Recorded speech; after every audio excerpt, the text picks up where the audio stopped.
My Beloved Masters, composed by Srila Bhakti Vigyan Bharti Goswami Maharaj.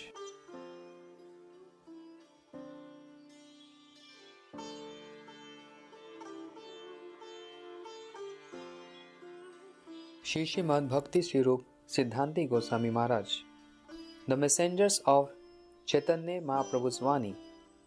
Once Guru Maharaj, then known as Shri Hayagriv Brahmachari, Shri Bhakti Swarup Siddhanti Goswami Maharaj, then Shri Siddha Swarup Brahmachari, and Shri Srimad Bhakti Rakshar Sridhar Goswami Maharaj were invited to preach at a 3-day spiritual function in Sylhet, East Bengal, now Bangladesh.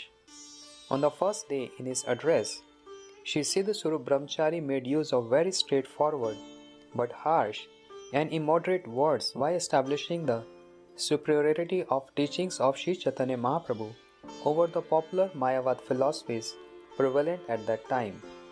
He referred to Vivekananda, whose name means one who takes bliss in having intelligence, as V. Vivekananda, or one who takes bliss in being ignorant, and to Ramakrishna Paramhans as a Ramahamsa, or a large but worthless swan. Upon hearing these epithets, many residents of Sylhet became irritated.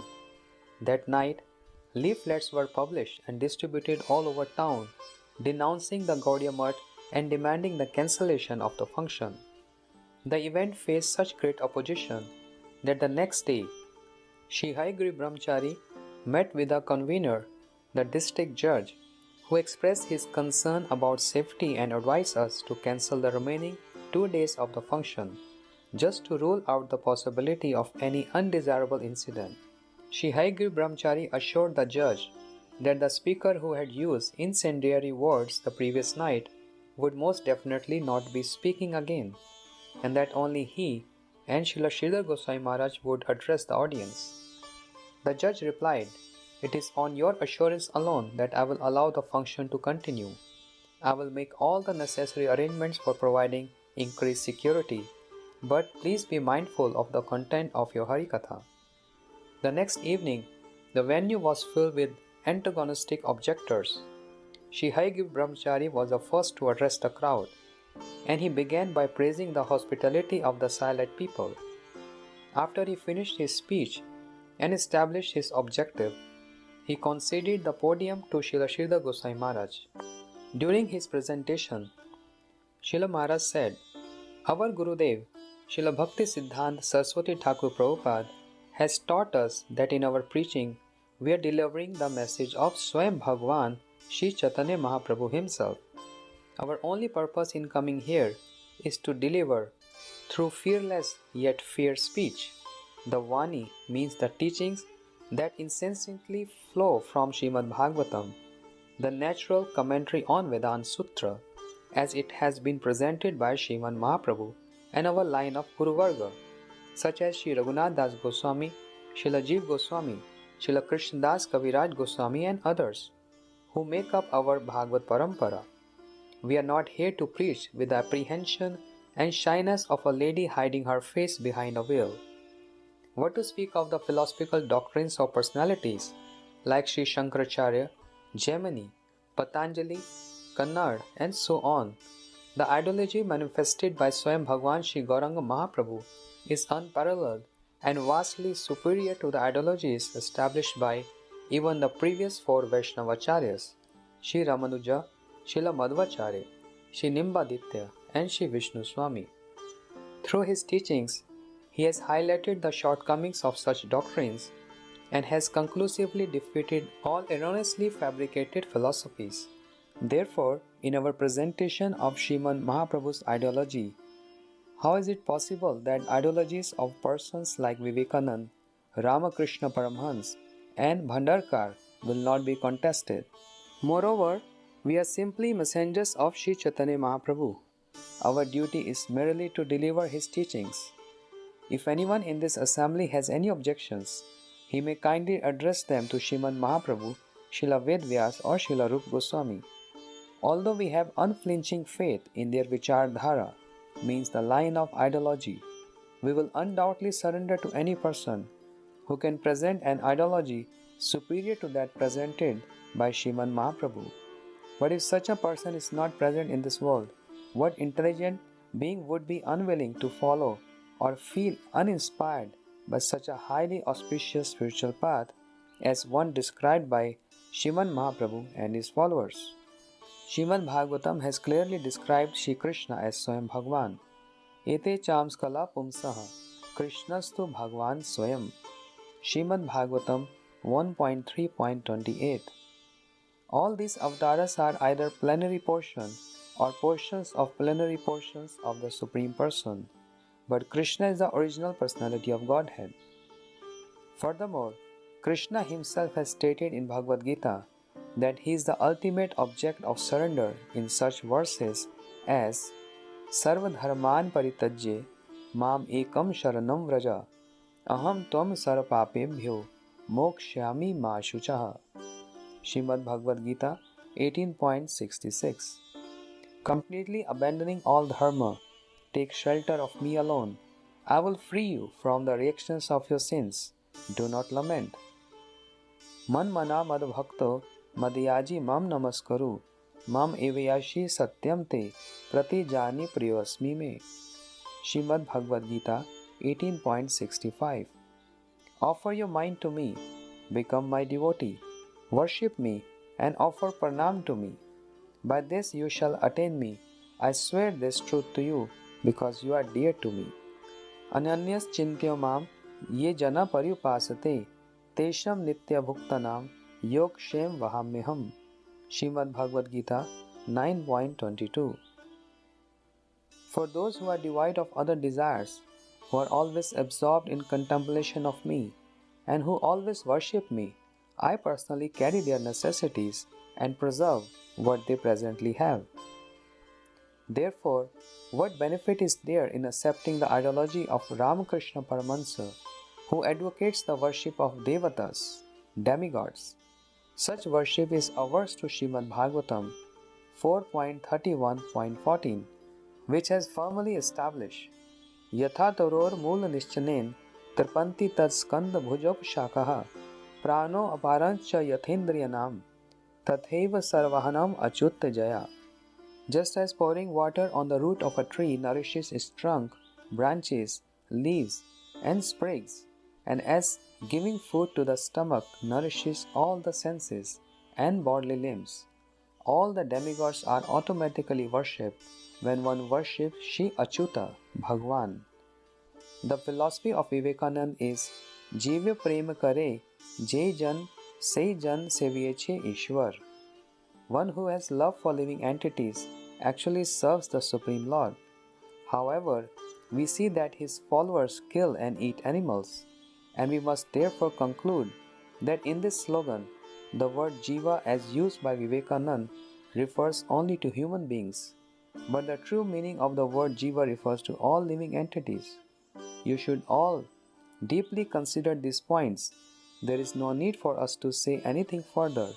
You are all free to make complaints against any imperfection in our methods of delivery, but you must know for certain that the philosophy we have presented remains immaculately pure at all times, without the slightest trace of contamination. After Srila Sridhar Goswami Maharaj concluded his speech, the audience responded with thunderous applause. Indeed, they were truly pleased, and they requested that the organizers extend the function for an additional 15 days. In this way, the preaching of Sriman Mahaprabhu's Vani in the city of Salite was a great success. As Salite was a city renowned for its good quality lime, the residents, in their appreciation, arranged for a wagon load to be used in the service of whitewashing the walls of Sri Chaitanya Math, the temples at Yogpit, and other buildings in Srimad Mahaprabhu's Sridham Mayapur.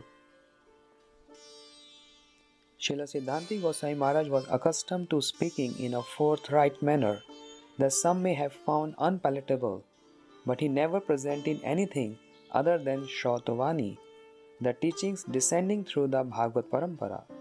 This was appreciated by the authoritative personality Srila Sridhar Goswami Maharaj, his senior Godbrother, who defended the content of his junior Godbrother's speech that day in Salite, proclaiming the truth.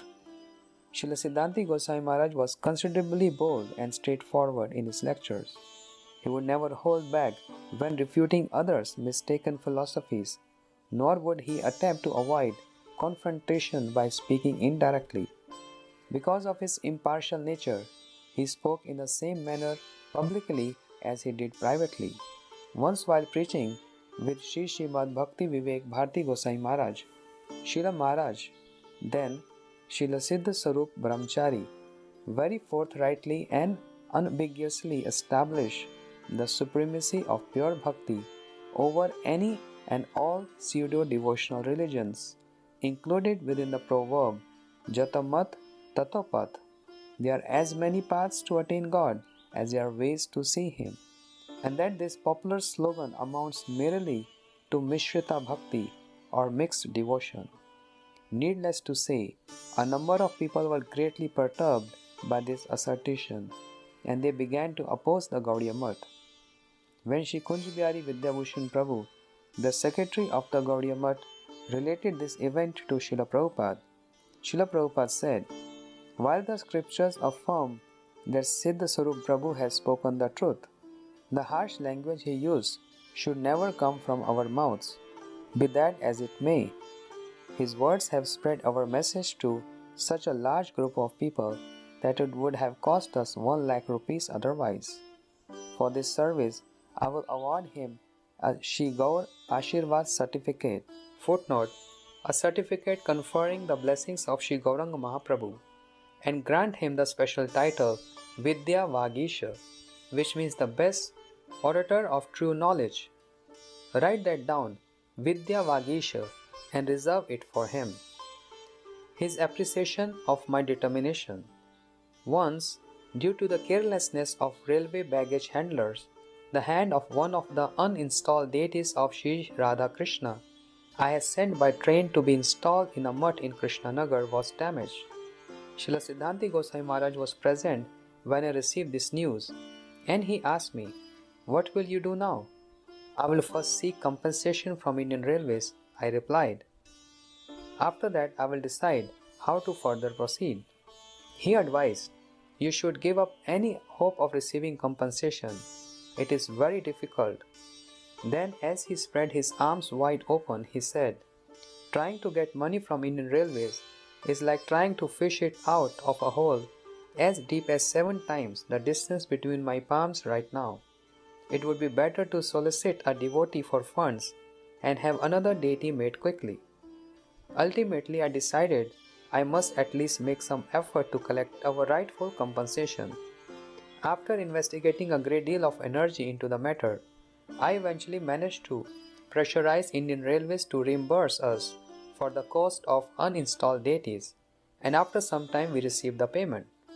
When I notified Srila Siddhanti Gosai Maharaj of this success, he said, "You have made it back from the house of Yamaraj, Death himself. Only a determined devotee like you is able to protect the wealth meant for the service of Bhagwan." Gifting me a nursing kocha. One day during the time I was dealing with a lawsuit to remain the tenants illegally occupying the appearance place of Srila Prabhupada in Puri, Srila Siddhanti Gosai Maharaj approached me with concern for my well-being. With the affection of a guardian, he said, "I will have a nursing kocha made for your protection. You must wear it at all times. You have no idea what harm these people might do to you." Sure enough, some days later he brought me a nursing kocha prepared by his godbrother, Shripad Krishna Keshav Brahmachari.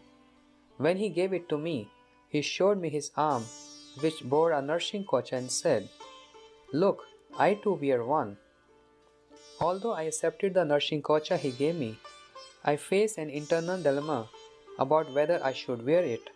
I thought it over and concluded that if I were truly surrendered, and if all my efforts were intended purely for the service of Bhagwan, then indeed no one would be able to cause me the least bit of harm or even so much as bruise me as long as he wishes to accept my service. Furthermore, since Bhagwan is the one accepting my service, the responsibility of my protection lies with him alone. Why should I independently endeavor to protect myself? For this reason, I was unenthusiastic about wearing the nursing kocha. However, since it was affectionately given to me by Srila Siddhanti Goswami Maharaj, I always kept it with me. To this day, it is stored safely in my closet. When we eventually won the lawsuit, Srila Siddhanti Goswami Maharaj told me, "You have snatched this meal right out of the tiger's mouth." "Maharaj," I replied, "what capacity do I possess to snatch a meal from the jaws of a tiger? It is by the power of Srila Prabhupada's disciples such as yourself, by your good wishes and mercy, that we have become instruments in fulfilling our Guru Pad Padma's desire." Srila Maharaj then said, "Maintain this kind of submissiveness is the key to gain rightful and eternal entry into Vaishnava Dharma." Under the guidance of Guru Maharaj, a huge festival was organized at Srila Prabhupada's appearance place in 1978 to commemorate his Vyasa Puja. At that time, Srila Siddhanti Goswami Maharaj was the first to donate toward the construction of the mutt there. As he handed me 1000 rupees, he expressed his happiness and bestowed many instructive blessings upon me. His appreciation of Shiva as the greatest of Vaishnava. I had the great fortune of accompanying Guru Maharaj a number of times to festivals at Srila Siddhanti Goswami Maharaj's various mutts. Instead of inviting a great number of devotees all at once for a function, Srila Siddhanti Goswami Maharaj preferred instead to invite a few devotees at a time. The prasad he served during those small events always consisted of the best ingredients. Once, while showing Guru Maharaj the deity of Shivaji he had installed in his mutt in Sri Jagannath Puri, Srila Maharaj explained, "Although my name was previously Shiva Shankar De, I always disapproved of the worship of Shiva, deeming him to be a demigod in the mode of ignorance. But now, by the mercy of Srila Prabhupada, I have realized that it is impossible for one to obtain the grace of Vishnu without first obtaining the mercy of Vaishnavas. That is why I have built this temple for Shiva, the topmost among all Vaishnavas." Perform or perish. The land Guru Maharaj has acquired in Kolkata for establishing Sri Chaitanya Gaudiya Mutt included an old one-story building that needed to be raised in order to construct a new building. During the building's demolition, Srila Siddhanti Goswami Maharaj visited the site. After observing us in our work, he asked me, "This place has been beautifully built with the most exquisite materials, like Italian mosaic flooring, Belgian glass windows, and even the door and window frames are made from top quality Burmese teak wood. Yet, you are knocking it all down. Are you out of your mind? Why don't you simply construct levels on top of the already existing building?" When Madhav Maharaj arrives, tell him that Siddhanti Maharaj visited this site and has advised against demolishing the building. I personally conveyed Srila Siddhanti Goswami Maharaj's message to Guru Maharaj, who asked me, "If your goal is to throw a stone at this nearby door, how will you do it?" In response, I mimicked softly tossing a stone with very little force. Guru Maharaj then asked, "Now if you intend to throw the stone somewhere far, how will you do it?" I then mimicked throwing stone with much greater force. Guru Maharaj concluded, "Similarly, the higher we aim, the better our efforts to achieve our goal will be." Upon reaching a country he wanted to attack and conquer, Napoleon would either burn his ship or intentionally sink it, boldly signifying to his soldiers that their only option was to perform or perish. When he ordered his army to cross over the Alps mountain range, most of the soldiers were dumbfounded and said, "It is impossible." Napoleon replied, "The word impossible exists only in a fool's dictionary. When a person is left with no other option but to act, he makes his best efforts to accomplish his goal. But if he given the slightest leeway, he thinks endlessly without acting. It has been rightly said, necessity is the mother of invention. Therefore, demolish that building so that we may be compelled to act and construct for ourselves a place to stay. Moreover, we need a much bigger hall for Harikatha and Kirtan, even if it is only a tin shed without opulent decorations." While Guru Maharaj's words filled my heart with great energy and enthusiasm, I also understood Srila Siddhanti Goswami Maharaj's concern for the protection and preservation of something beautiful that could be used in Krishna Seva. Although these two godbrothers had different views, I was able to grasp the depth of their relationship, and I knew in my heart that Srila Siddhanti Goswami Maharaj did not feel the least bit offended that Guru Maharaj did not adhere to his advice. After the construction of the Kolkata branch of Sri Chaitanya Gaudiya Math was completed, Srila Siddhanti Goswami Maharaj attended the inauguration festivities. When he inspected the Kirtan hall and the quality of its construction, he appreciatively noted, "You have done a great job. This is fantastic. I only mentioned you should not demolish the previous building because I thought you did not have enough funds to create something as beautiful as this." Publishing Gaudiya Vaishnava Scriptures. Srila Siddhanti Goswami Maharaj published an unprecedented edition of Srimad Bhagavad Gita with a Rasik Ranjan commentary of Srila Bhaktivinoda Thakur, the Gita Bhushan commentary of Srila Baldev Vidyabhushan, and his own Anubhashya commentary. He also published a few Upanishads like Isha, Katha, Mandukya, and Gopal Tapani Upanishad with his Tattva Kana commentaries, as well as the three books Shri Ujjwal Ninvani Kiran, Bhakti Rasamrita Sindhu Bindu, and Bhagavad Amrit Kana. He also rendered tremendous service to the Gaudiya Vaishnava Sampradaya by publishing Vedanta Sutra in Bengali with Sri Baldev Vidyabhushan, Govind Bhashya commentary and brief commentary thereon, along with an assisting explanation of his own called Siddhant Kana, which he fortified with references from Srimad Bhagavatam and Sri Chaitanya Charitamrita.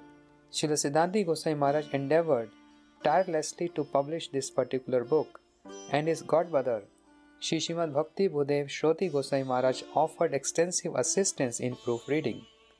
Whenever a new book was released, Srila Siddhanti Goswami Maharaj would hold a festival and say, "Just as Srimad Bhagavatam is verily the divine form of Bhagwan, the literatures that have been written in the light of Srimad Bhagavatam and further endorse the doctrines presented therein are not different from Srimad Bhagavatam and are therefore just as worshipful as Bhagwan himself. It is only fitting to commemorate the divine appearance of such literatures in the world by organizing a festival, spreading the teachings of Bhagwan's pastime through dioramas." Srila Prabhupada Bhakti Siddhanta Saraswati Goswami Thakur engaged his disciples in performing Kirtan of Vishuddha Chaitanya Vani, the immaculate message of Sri Chaitanya, by publishing and distributing countless spiritual books, newsletters, and magazines, as well as by sending Nishkinchans. Footnote: one who accepts Shri Krishna as one's only possession. Preachers to various locations. Although most people could grasp the concept this publication and Vaishnava preachers presented, there were still many who could not. Concerned for the welfare of such persons, Srila Prabhupada, whose heart was always full of compassion, granted them the wonderful opportunity to understand the pristine message of Sri Chaitanya Dev by organizing Shat Shiksha Pradarshani's, exhibition that involved beautiful dioramas and displays along with appointed representatives to explain the various spiritual teachings they depicted. These exhibitions were organized and led by such stalwart Vaishnavas as Sri Srimad Bhakti Rakshar Sridhar Goswami Maharaj, Sri Srimad Bhakti Hridaya Van Goswami Maharaj, and Guru Maharaj. In addition to the exhibitions, silent magic Lalten films produced by Sri Srimad Bhakti Prasun Bodhayan Goswami Maharaj were also presented. Srila Siddhanti Goswami Maharaj gave this conceptual legacy of Srila Prabhupada a permanent form of expression when he unveiled in his maths many sculpted dioramas of instructive pastimes from Krishna Leela, Rama Leela, and Gaura Leela. These dioramas were highly beneficial as they simultaneously communicated profound concepts to the general public and brought numerous pastimes of the Lord to the minds of well-informed devotees. His Samadhi pastime. A few of Srila Prabhupada's sannyas disciples, namely Srila Siddhanti Goswami Maharaj, Sri Srimad Bhakti Vivek Bharti Goswami Maharaj, Sri Srimad Bhakti Surit Paramarthi Goswami Maharaj, and Sri Srimad Bhakti Prapan Dandi Goswami Maharaj, were not interred with Samadhi burials. Instead, for whatever reason, they instructed their disciples to cremate their divine bodies. Sometime after Srila Siddhanti Goswami Maharaj's body was cremated, his disciples established his Pushpa Samadhi at his mutt in Sri Jagannath Puri. After deeply deliberating on the subject, one will come to the conclusion that there is no difference between a Vaishnav's Mool Samadhi or Pushpa Samadhi, because the body of a Vaishnav and the articles related to him are non-different, purely transcendental and equally worshipful. On behalf of King Pratap Rudra, Shri Nityam Prabhu repeatedly requested Sriman Mahaprabhu to award his darshan to the king, but the Lord firmly refused. However, Shri Nityam Prabhu convinced him to at least bestow a set of his used clothes upon the king as an alternative. Upon receiving those garments, King Pratap Rudra treated them as not different from Sriman Mahaprabhu and accorded them the greatest honor and respect. Just as Sriman Mahaprabhu's clothes are not different from himself, the divine body of his realized devotees and the items they use are similarly not different from those devotees themselves. Such objects remain equally worshipful and worthy of respect even after they enter Nitya Leela.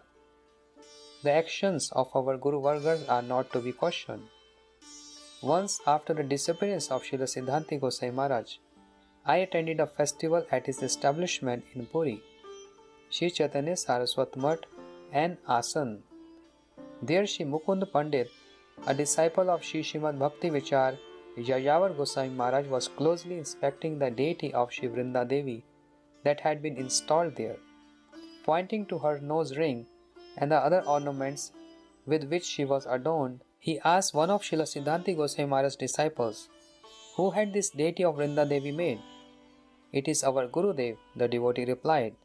Shri Mukund Pandit further inquired, "Has she been manifested in accordance with the specification of scripture, or simply by some sort of fanciful imagination?"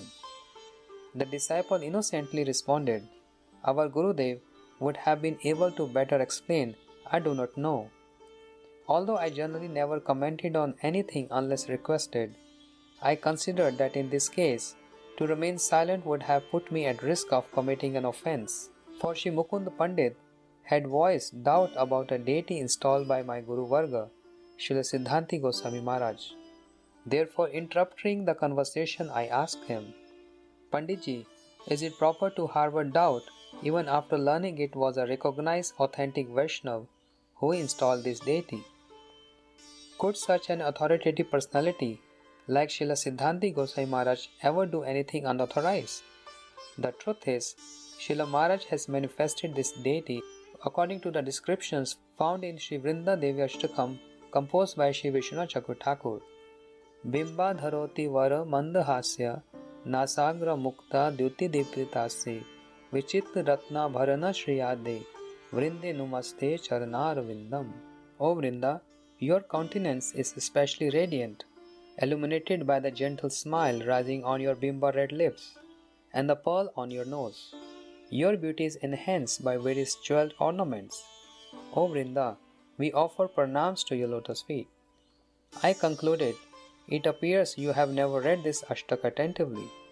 Shri Mukund Pandit fell silent, and I felt satisfied for having rendered some service to Srila Siddhanti Goswami Maharaj.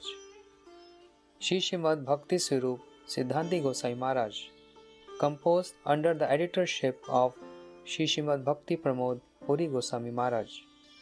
An effulgent gem.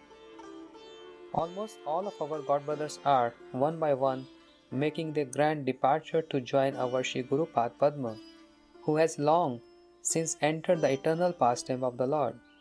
Each and every one of these godbrothers embodied extraordinary and divine specialities. It is impossible to find anyone who can fill the void they have left.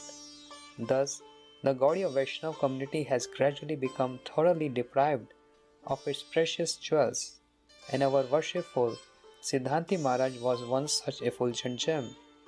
His great service to the Gaudiya Vaishnava community.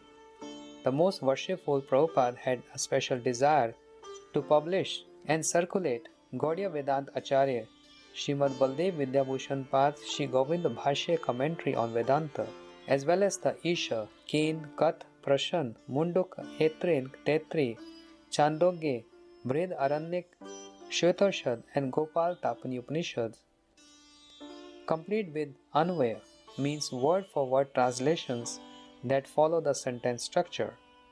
Pujyapad Siddhanti Maharaj dedicated himself to fulfilling this cherished desire of our most worshipful Sri Srila Prabhupada, and thus, by accomplishing this great service for the Gaudiya Vaishnava community, he became a recipient of Prabhupada's profuse mercy.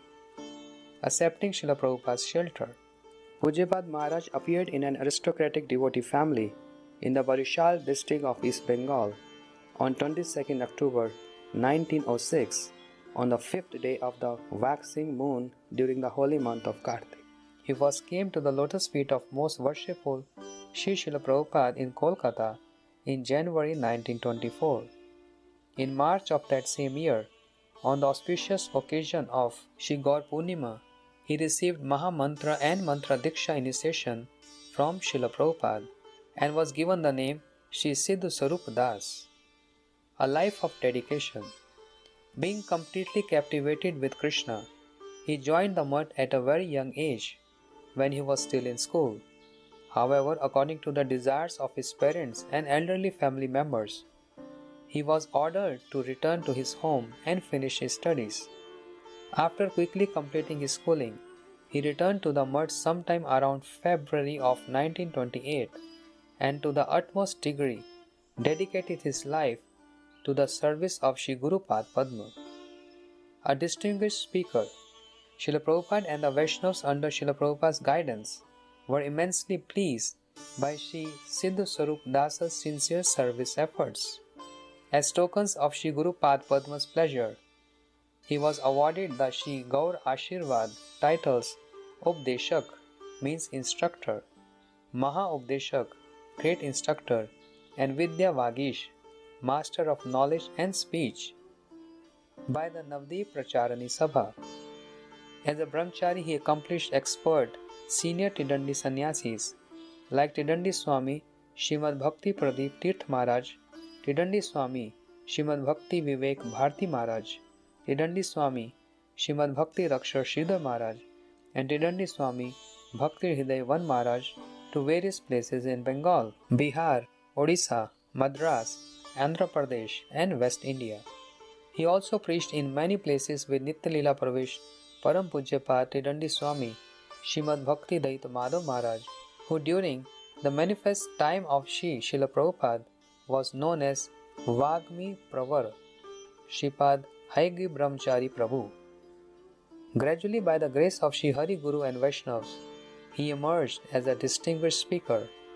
Those members of the aristocracy who were earnest and appreciative became deeply attracted to his fearless and potent expositions of the proper verdicts of Scripture.